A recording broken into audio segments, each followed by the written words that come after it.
Bismillahirrahmanirrahim. Assalamualaikum warahmatullahi wabarakatuh. Waalaikumsalam warahmatullahi wabarakatuh. Ya, terima kasih Bapak Ibu atas kesempatannya. Pada kali ini saya akan mereview buku Pukat, judulnya Pukat. Ini adalah karya dari Terelie.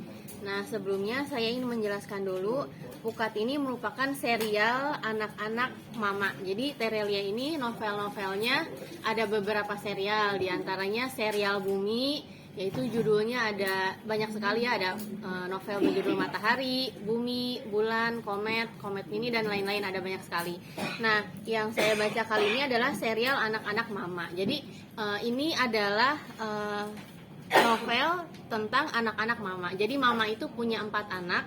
Nah, salah satunya adalah Pukat. Jadi Pukat ini adalah buku kedua. Yang pertama itu adalah buku Burlian. Burlian adalah anak ketiga. Nah, kemudian judulnya apa? Anak ketiga. Kemudian ini ada, kalau Burlian itu terbitnya tahun 2009. Kemudian diterbitkanlah Pukat pada tahun 2010, dan juga menyusul novel yang ketiga itu novel Amelia.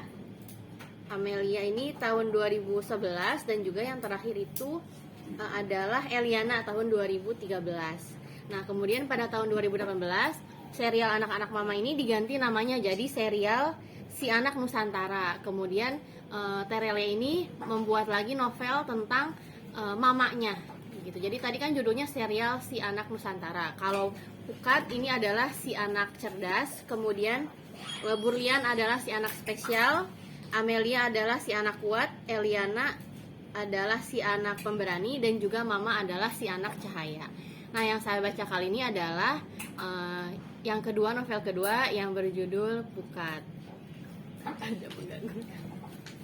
Nah, untuk novel Pukat ini adalah terbitan Republika pada tahun 2010. Jumlah halamannya ada sekitar 330-an.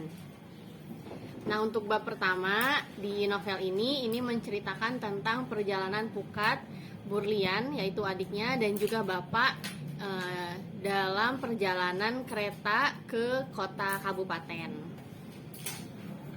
Nah, kemudian si bapak Burlian dan Pukat ini, anak-anaknya itu jarang naik kereta. Jadi mereka sering melihat kereta melewat tapi jarang menaiki kereta tersebut.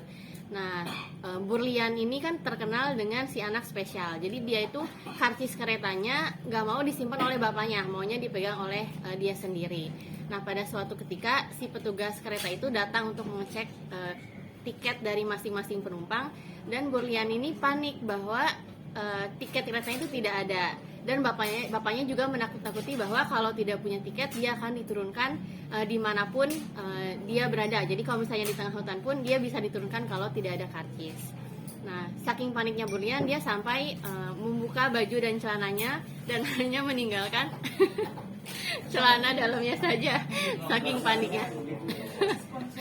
Nah, dan ketika petugasnya datang, ternyata itu adalah kenalan dari bapaknya. Nah, kemudian perjalanan kereta api ke kota itu akan melewati terowongan. Nah, pada saat melewati terowongan, sebelumnya Pukat itu melihat beberapa orang yang mencurigakan. Nah, dan ketika di terowongan ada suatu kode dan ada suatu bunyi suara senjata api, dan juga ada beberapa orang yang mengancam untuk mengumpulkan barang-barang berharganya gitu. Nah, kemudian orang yang ada di samping bapak, dia mencoba untuk mengeluarkan senjata tajam tapi dicegah oleh bapak gitu, karena si perampok ini dia ada senter ya, sedangkan penumpangnya tidak ada cahaya sama sekali, dan juga perampok ini bawa senjata tajam gitu. Jadi akhirnya dicegah oleh bapak. Dan ketika bapak dan orang di sebelahnya itu mengobrol, terdengar oleh si perampok, dan akhirnya perampok pun mendekati bapak dan orang yang ada di samping bapak gitu. Nah, si Pukat ini dengan cerdasnya dia itu menaburkan serbuk yang dia bawa dari kampung ke kaki si perampok itu gitu. Jadi ketika suasana di kereta itu chaos ya, jadi si penumpang itu melakukan perlawanan kepada perampok, dan juga tadi kan keretanya itu berhenti, terus kemudian tiba-tiba keretanya melaju dengan sangat cepat dan bapak pun curiga ini kenapa keretanya kok melajunya sangat cepat gitu. Jadi si bapak ini dengan pukat dan burian dia jalan menuju gerbong pertama, dan ketika itu dia melihat bahwa si masinisnya itu sudah tidak sadarkan diri gitu. Akhirnya bapaknya pukat, jadi bapaknya pukat itu dulu itu dia pernah jadi orang yang mengganti, yang memasukkan batu bara ke tungku waktu keretanya masih yang pakai batu bara gitu. Jadi dia mengambil kendali si kereta itu, akhirnya keretanya bisa dikendalikan lagi, dan pukat itu memberikan ide kepada bapak untuk melemparkan surat ketika sampai di satu stasiun yang dia lewati gitu.